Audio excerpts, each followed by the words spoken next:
아멘. 우리 인사하십시다. 하나님은 당신을 사랑하십니다. 아멘.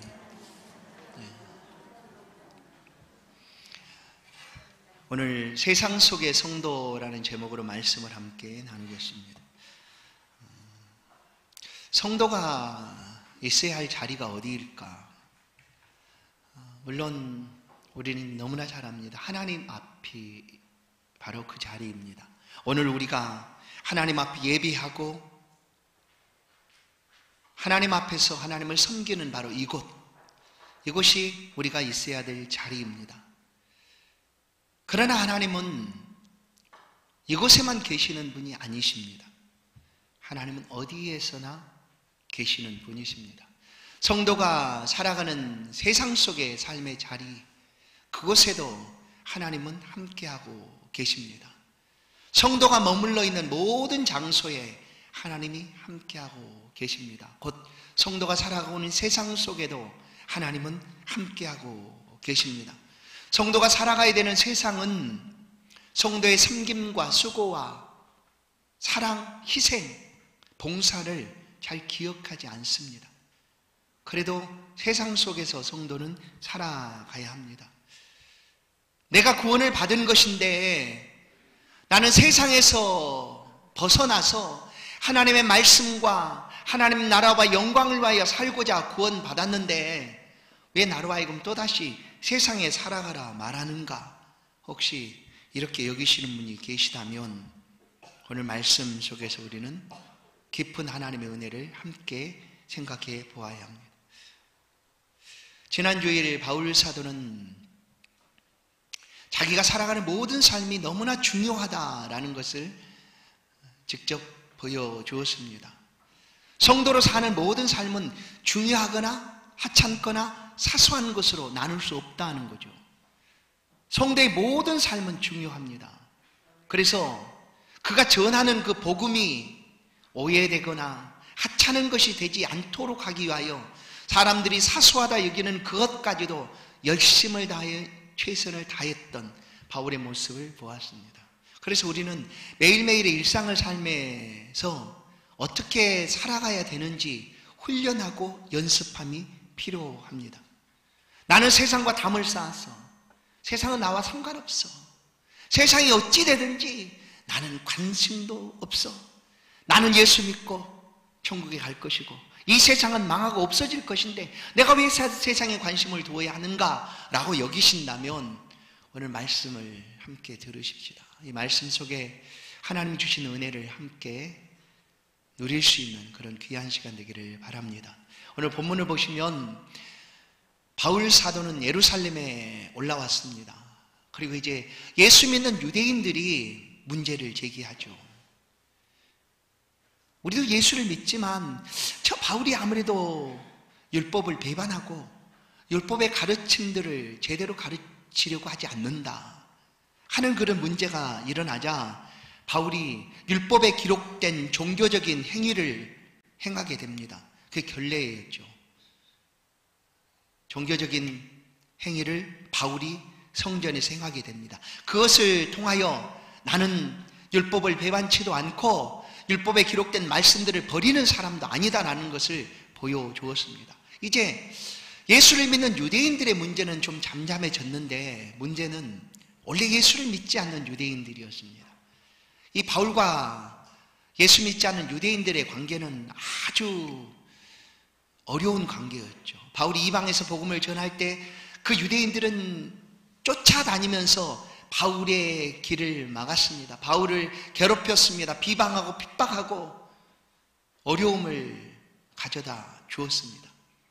그런 바울이 이방에서 예루살렘으로 올라왔다는 이야기를 유대인들이 들었습니다. 지금 예루살렘에 바울이 와 있다는 얘기를 듣고 믿지 않는 유대인들이 바울을 붙잡으려고 지금 모여든 것입니다. 얼마나 많은 수가 바울을 붙잡으려고 했는지 소동이 벌어지게 됩니다. 그러나 결국 바울은 붙잡혀 성문 밖으로 그들에 의하여 끌려가게 되죠. 그런데 이 일이 아주 큰 소동이 되었기 때문에 그 로마 천부장의 귀에도 들어가게 됩니다. 이 유대는 로마의 속국으로 로마에서 파송된 그 군인들이 빌립보 가이사라의 주둔지를 만들어 놓고 예루살렘이나 유대의 치안을 이렇게 담당을 하고 있었습니다. 그래서 이런 소동이 벌어지니 천부장이 문제가 되겠다 싶어서 백부장들과 군인들을 이끌고 그 자리로 오게 됩니다. 지금 바울은 성 밖으로 옮겨져서 유대인들에 의하여 폭행을 당하고 있습니다. 얼마나 심한 폭행을 받았는지 오늘 36절을 보시면 바울이 청대에 이를 때 무리의 폭행으로 말미암아 군사들에게 들려갔다. 얼마나 많은 폭행을 당하였는지 바울이 계단을 오를 수가 없었다라는 거예요. 그냥 로마 군인들에 의하여 들려서 계단으로 올라서 로마 영내로 가게 된 것이죠. 그런데 이런 폭행의 현장에 그냥 놔두면 바울은 죽습니다. 폭행당하여 죽을 수밖에 없는 순간인데 로마 천부장이 그 자리에 오게 된 것이죠. 그래서 바울은 그 죽음의 순간에 건짐을 받습니다. 결국 이 천부장의 건짐을 통하여 바울은 나중에 로마까지 가서 예수 복음을 전하게 되었던 것입니다.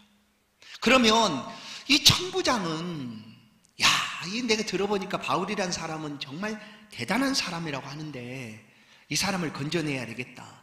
그래서 이 사람을 데리고 로마로 가서 로마에서도 이 복음을 전하도록 해야 되겠다라고 전혀 생각지 않았습니다. 그런 생각 꿈에도 없었습니다. 단지 자기가 이렇게 관할하고 있는 그 지역에 소동이 일어나니 이 소동을 잠잠케 하기 위하여 그 자리에 갔을 뿐입니다. 갔다가 무슨 일인지 들어보려고 하는데 하도 사람들이 소란을 피우니까 이런 일을 잘못했습니다, 저런 일을 잘못했습니다 하니 이 천부장이 거기서는 도저히 들을 수가 없어서 쇠사슬로 바울을 결박한 후에 영내로 데려가서 그곳에서 듣고자 했던 것입니다. 그렇게 바울은 그 죽음의 자리에서 건짐을 받습니다. 성도와 세상과의 관계가 어떠한가? 여러분, 우리는 세상 속에서 삶을 살아갑니다. 지금 우리가 이곳에 이렇게 살고 있는 곳은 사실 세상이죠. 이 세상입니다. 바울은 기대하지 않았지만 세상에 속하였다라고 여기는 천부장에 의하여 구원함을 받습니다. 아마 우리가 의구심을 가질 수 있는 문제입니다. 왜냐하면 이런 거죠. 왜 하나님은 예수님처럼 그 온 생애를 그렇게 살았던 바울을 도와주지 않으시는가? 지금 폭행당하여 죽음의 순간에 이르렀는데 왜 하나님께서는 기적을 일으켜서 그를 건져내지 아니하시고 이방 로마 군인 천부장에 의해서 그를 건져내시는가 여기고 이것이 좀 불편하다 여기는 분들도 혹시 있을지 몰라요. 여러분, 스데반이 돌에 맞아 죽을 때 스데반은 그냥 죽어갔어요. 하나님이 기적을 일으켜서 스데반을 향해 돌을 던지는 그 사람, 그 돌이 하나님의 강한 바람을 불어서 그냥 다시 돌아서 자기를 맞도록 했다면 얼마나 좋을까. 그러면 그 던지던 사람들이 멈추고 스데반은 죽지 않았을 텐데 하는 생각을 가질 수 있어요. 그러나 그 돌에 맞아 죽어가는 순간 하나님은 그냥 천국 보좌에서 이렇게 일어나서 지켜보고 계셨다라는 거예요.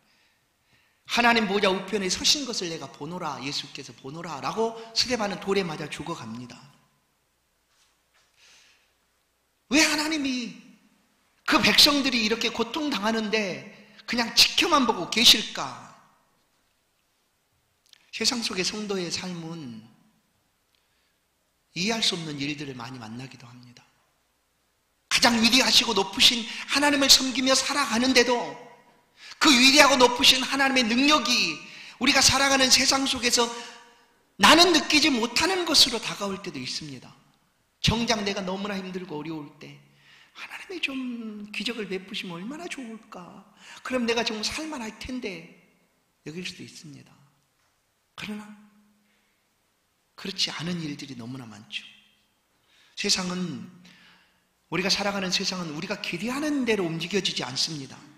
전혀 다른 모습으로 세상은 움직이고 있습니다. 그래도 이 세상을 바라보는 우리의 믿음은 뭔가 하면 이 세상을 운행하시고 지금도 역사를 주관하시는 이는 하나님이시다라고 믿는 겁니다. 아닌 것 같아요. 하박국 선지자가 외치는 것처럼 하나님이 계시다면 어찌하여 이런 일들이 벌어집니까? 정말 하나님이 보고 계십니까? 우리를 하나님께서 지키시고 계시는 것입니까? 라고 울분을 토할 수도 있어요.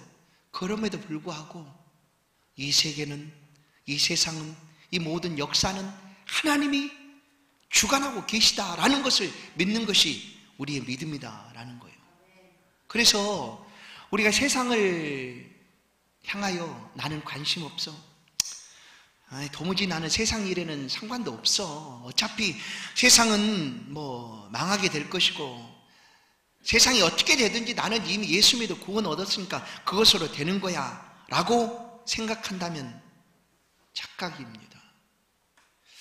우리를 하나님이 한 사람 한 사람 구원해 내셨습니다. 그것이 하나님의 뜻이었죠.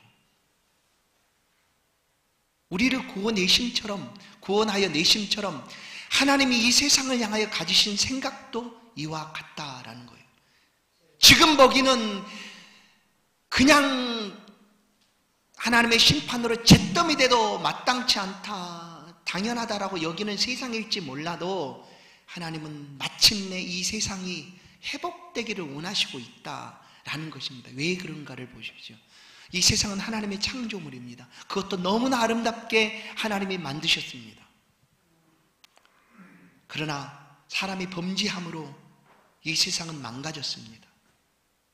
세상 속에 가시 엉겅퀴가 나타나게 되고 그 죄악들이 세상을 가득 채우고 말았습니다. 그럴지라도 하나님이 이 세상을 이대로 놔둬서 멸망하도록 하는 것이 하나님의 뜻이 아니라 이 세상을 다시금 하나님의 아름다운 창조물로 회복하는 것이 하나님의 뜻이다라는 겁니다. 그래서 우리가 세상을 살아가는 동안 이와 같은 하나님의 뜻을 알고 이 세상 속에 살아가야 한다는 것이죠. 요한복음 3장 16절을 보겠습니다. 하나님이 세상을 이처럼 사랑하사 독생자를 주셨으니 이는 그를 믿는 자마다 멸망하지 않고 영생을 얻게 하려 하시니라. 이것은 누구나 잘 아는 말씀이죠. 여기서 말하는 세상은 누구를 가리키는가 하면 우리 자신입니다. 이미 택함 받은 하나님의 백성을 가리키는 표현이기도 합니다. 그러나 그것만이 아니라 이 세상, 하나님이 직접 창조하시고 아름답게 만들어 두신 이 세상 역시 하나님께서 사랑하고 계시다라는 말씀입니다. 하나님은 이 세상이 하나님이 원하시는 방향으로 흘러가기를 기대하십니다. 그러나 우리 눈에 보이는 이 세상은 전혀 다른 방향으로 흘러가고 있는 것처럼 보입니다. 의인이 죽어갈 때, 고통받을 때 역사를 주관하시는 하나님이 어찌하여 침묵하고 계실까 하는 그런 의문을 우리가 가질 수 있을지 몰라도 그래도 여전히 이 세계는, 이 세상 역사는 하나님이 주관하고 계십니다. 하나님은 세상을 사랑하시고 이 세상이 회복되기를 원하시는데 그 회복을 어떻게 이루시기를 원하시는가 하면 바로 지금 이 말씀을 듣고 있는 저와 여러분을 통하여 이 세상을 바꾸어 가시기를 원하신다라는 거예요. 하나님은 쉽습니다. 어떤 것이 하나님이 원하시는 대로 특별한 일들을 일으키는 것이 너무나 쉽습니다. 홍해를 가르시는 일, 하나님은 그냥 쉬워요. 우리에게는 어려우니 그것이 특별한 기적이라 표현할지 몰라도 하나님께는 쉬워요. 광야에 메추라기를 보내시고 만나를 내리시는 일, 하나님은 그냥 하실 수 있는 일이에요. 노아 때 이 세상을 물로 심판하심처럼 지금 싹 쓸어서 이 세상을 우리가 기대하는 것처럼 이 더럽고 추하고 죄만 가득한 이 세상을 하나님이 싹 정리했으면 좋겠다. 혹시 우리가 마음을 그렇게 먹고 있다면 그렇게 하실 수 있는 분이시라는 거예요. 그러나 하나님은 이 세상을 그와 같은 방법으로 바꾸시기를 원하지 않으세요. 더디고 힘들지라도, 보여지지 않고 티나지 않을지라도 여기 이렇게 하나님 앞에 서 있는 성도들을 통하여 하나님은 이 세계를 바꿔가기를 원하신다라는 거예요. 성도가 세상을 바라보는 시각이 그래서 굉장히 중요합니다. 여러분 어떻게 세상을 보고 계십니까? 말씀드린 대로 절대 관여해서는 안 되는, 발을 들여서는 안 되는 곳, 그 세상은 곧 멸망할 테니까 상관없는 그런 곳이라고 여기십니까? 이런 극단의 생각을 가지신 성도님들이 혹 있다는 것을 우리는 기억합니다. 그래서 그 성도들로 말미암아 사회 속에 문제를 일으킬 수도 있습니다. 어떤 건가 하면 마침내 세상은 멸망하게 되어 있습니다. 물론 그것이 맞습니다. 종말론적인 그런 사고죠, 생각이죠. 이 세계는 어떻게 하든지 멸망할 것이다. 이 세계는 어떻게든지 끝나버릴 것이다.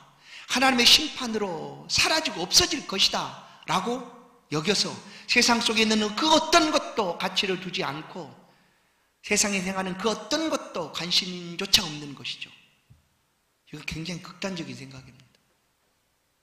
그래 여러분, 하나님이 세상을 만드셨고 그 세상이 하나님 뜻대로 아름답게 회복되기를 원하시는 것이 하나님의 뜻입니다. 물론 이 세상은 멸망하게 될 것입니다. 그러나 보십시오, 하나님이 아름답게 바꾸시는 그 세상의 모습은 이 세상은 멸망할지라도 그 이후에 하나님께서 새하늘과 새 땅을 우리 가운데 도래하게 하시고 그곳에서 영원토록 살아갈 수 있도록 영광의 그런 세상으로 만드신다는 거예요.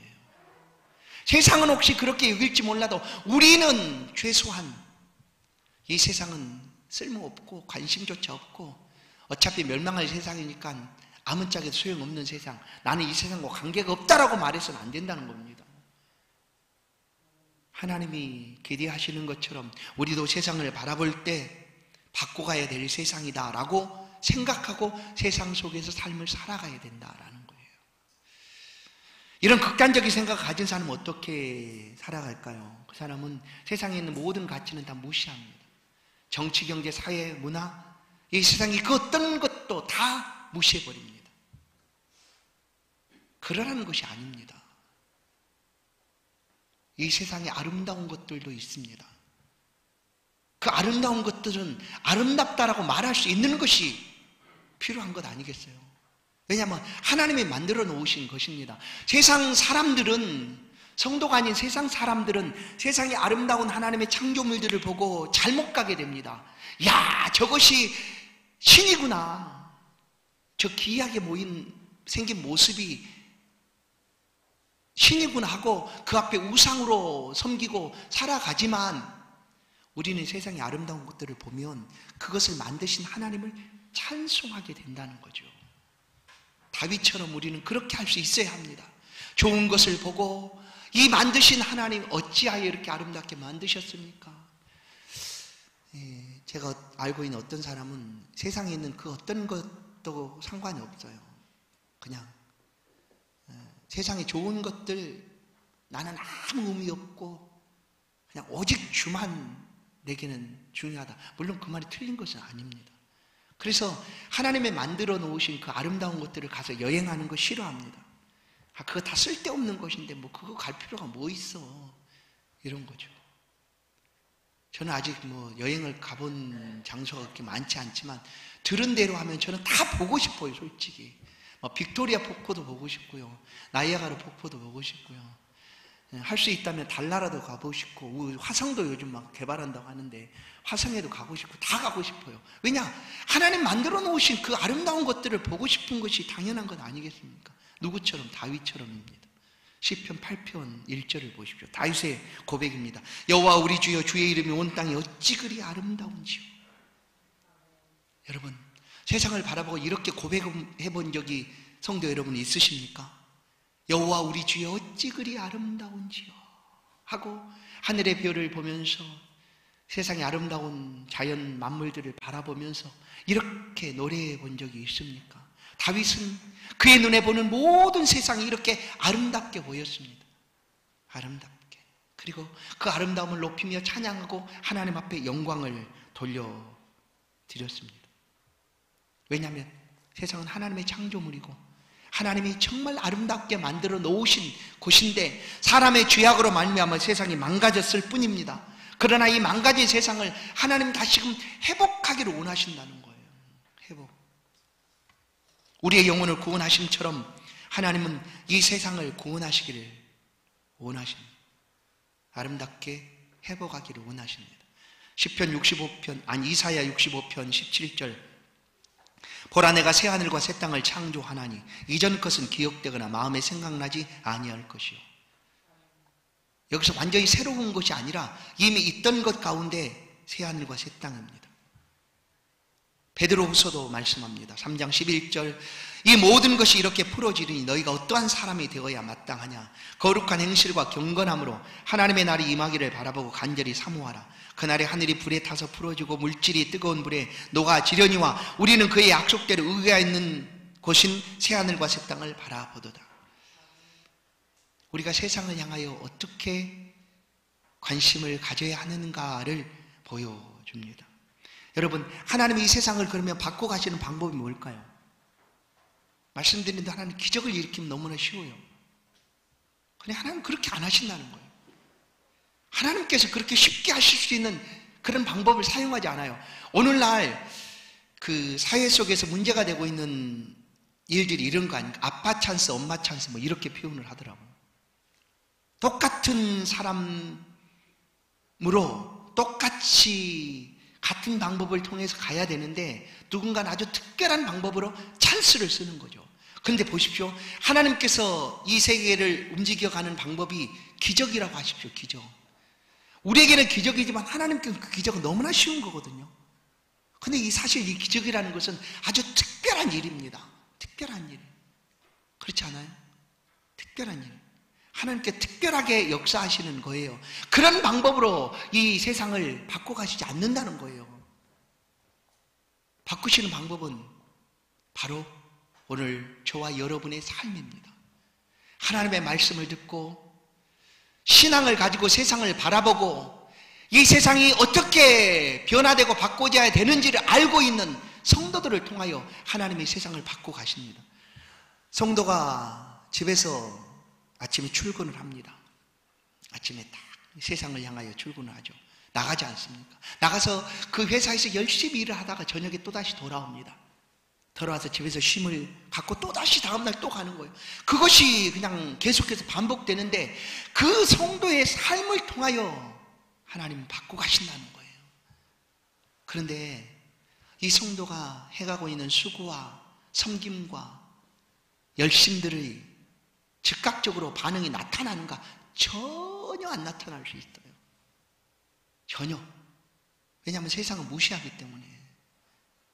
성도가 행하는 세상을 이롭게 하려고 하는 그 모든 일들에 대해서 관심조차 세상에 두지 않을 수 있어요. 그리고 그 수고한 일들이 결과로 나타나지 않을 수도 있어요. 그럴지라도 성도로서의 삶을 살아가는 것, 그 삶을 살아가는 것이 세상을 바꾸는 하나님의 방법이다라는 거예요. 그래서 성도가 세상 속에 살아간다는 것이 얼마나 중요한가. 보십시오. 역사를 주관하고 계시는 하나님을 우리는 잘 못 믿겠다 생각할 수 있어요.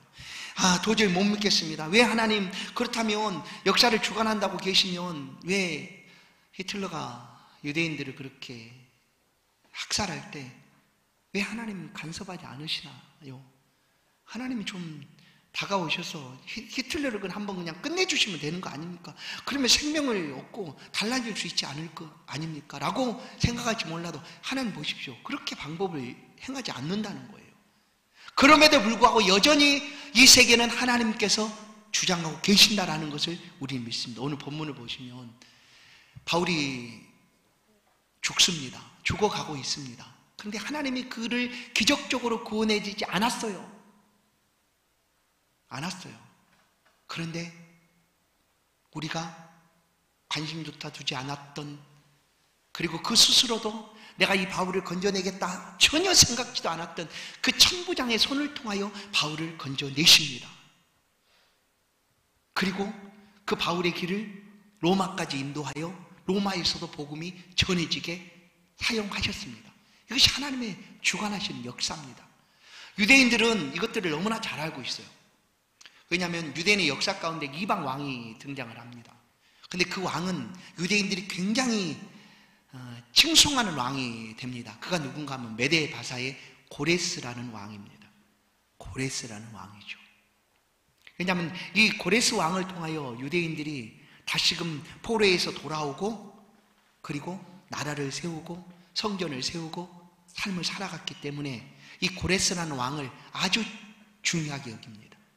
그런데 이 고레스는 이방 왕이었습니다. 하나님을 섬겼다고요? 아니었어요. 그들이 섬기는 신이 따로 있었어요. 그런데 역사를 주관하시는 하나님, 우리는 알 수도 없고 보이지도 않아도 하나님께 지금 운행하고 계시다는 사실을 보여주고 있는 내용이죠. 역대하 36장 이하를 보면 여호와께서 바사의 고레스 왕의 마음을 감동시키셨다라고 이렇게 말씀합니다. 그리고 그로 하여금 백성들, 포로로 잡혀있는 모든 백성들이 선포하게 합니다. 하늘의 신 여호와께서 세상 만국을 내게 주셨고 나에게 명령하여 유다 예루살렘의 성전을 건축하라 하셨으니 너희 중에 그의 백성된 자는 다 올라갈지어다. 너희 하나님 여호와께서 함께 하시기를 원하노라 하고 고레스가 선포합니다. 이 고레스는 선지자 같아요. 선지자 같아요. 그러나 이 사람은 이방 사람이었어요. 이방 왕이었어요. 당시에 가장 큰 나라의 왕이었어요. 그런데 그 사람이 유대 백성들을 포로에서 돌아오도록 명령을 하게 된 겁니다. 그런데 이사야 44장 28절을 보면 이 고레스에 대하여 하나님 말씀합니다. 고레스에 대하여는 이르기를 내 목자라 그가 나의 모든 기쁨을 성취하리라 하며 예루살렘에 대하여는 이르기를 증건되리라 하며 성전에 대하여는 내 기초가 놓여지리라 하는 자니라. 하나님이 이 고레스를 내 목자다라고 얘기합니다. 여러분, 세계 역사는, 이 세상은 하나님 뜻대로 진행되고 있다라는 사실입니다. 지금 당장 그 하나님의 역사하심 우리네 보여지지 않을지라도 그것을 믿고 세상을 향하여 살아가는 사람이 성도가 됩니다. 그래서 성도의 사는 삶은 세상 사람과 전혀 다릅니다. 똑같이 세상에 살지만 전혀 다른 삶을 사는 거죠. 하나님이 이 세상을 어떻게 회복하실까? 그리고 내게 깨닫게 해주신 이 믿음을 따라 세상을 이롭게 하고 하나님의 영광을 높이는 방법이 무엇일까 하고 매일매일의 삶을 통하여 살아가고 있는 사람이 성도다라는 것입니다. 예수님은 우리를 향하여 세상으로 보내십니다. 마태복음 5장 13절 너희는 세상의 소금이니 세상이 만일 소금이 그 맛을 잃으면 무엇으로 짜게 하리요? 후에는 아무 쓸데없어 다만 밖에 버려서 사람에게 밟힐 뿐이니라. 너희는 세상의 빛이라 산에 있는 동네가 숨기지 못하리라. 너희는 세상의 소금이요 세상의 빛이라라고 얘기합니다. 여러분, 이 안에 우리는 다 소금이고 빛 아닙니까? 나 빛입니다라고 말할 필요도 없어요. 이미 빛이니까. 내가 소금입니다 말할 필요 없어요. 옆에 사람에게 이미 나는 소금이에요.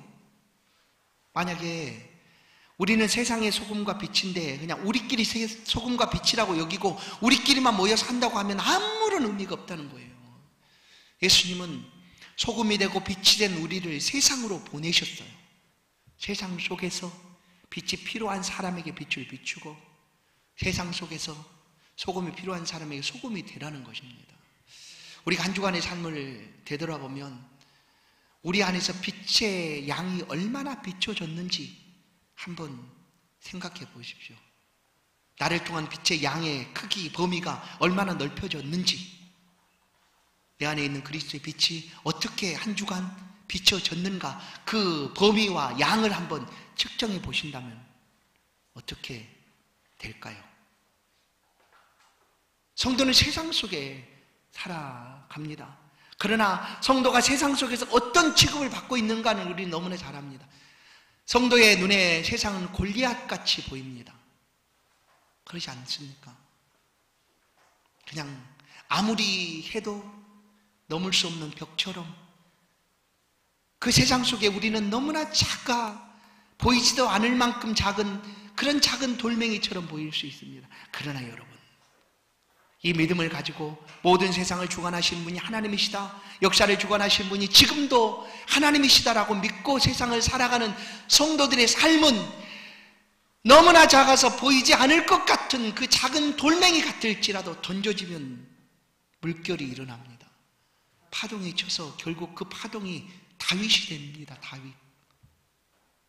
다윗이 골리앗을 무너뜨리지 않습니까? 그렇게 하나님이 이 세상을 바꿔가기를 원하시는 거예요. 그렇게 우리를 세상 속에 두시기를 원하시는 것입니다. 코로나19 시대에 우리는 함께 모여서 할 수 없습니다. 아무것도 못하고 있습니다라고 우리가 생각을 합니다. 그러나 사실 더 중요한 하나님의 사역들을 지금 감당하고 있다라는 것이죠. 세상 속에서 살아가고 있는 우리의 삶이 이 세상을 바꾸는 하나님의 방법입니다. 그래서 세상 속에 성도들을 두시고 있다라는 것이죠. 사랑하는 성도 여러분, 우리가 수고하고 애쓰는 그것들이 너무나 작아서 보여지지 않을 수 있습니다. 그럴지라도 하나님은 그것을 통하여 이 세상을 바꿔 가신다는 사실을 기억하시고 한 주간에도 우리 안에 주신 그리스도의 빛을 또한 그 범위를, 그 양을 넓혀가는 그런 복된 한 주간 되기를 주의 이름으로 축원합니다. 하나님 감사합니다. 지금도 여전히 세계를 주관하시고 역사를 주관하시는 하나님, 때로 우리 눈앞에 세상에 보여지는 모습은 하나님이 안 계신 것 같고 하나님이 침묵하시고 없는 것 같아 보일지라도 우리는 믿습니다. 하나님이 여전히 이 세상을 주관하고 계심을 믿고 우리를 보내시는 세상 속에서 그 믿음 가지고 살아가는 모든 성도들의 삶을 붙잡아 주옵소서. 걷는 걸음을, 행하는 모든 삶의 반경들을 주관하여 주사 그곳에서 그리스도의 빛이 비춰지게 하시고 그 빛의 양이, 범위가 점점 더 넓혀지고 확대될 수 있도록 은혜를 베풀어 주옵소서. 우리가 세상을 향하여 하나님의 구원하시며 놀라운 역사를 선포할 뿐만 아니라 마침내 이 세상도 아름답게 회복될 것을 기대하며 살아갈 수 있도록 은혜를 베풀어 주옵소서. 한 주간의 삶을 축복하여 주옵소서. 예수 그리스도의 이름으로 기도하옵나이다. 아멘. 찬송곡 354장입니다. 귀한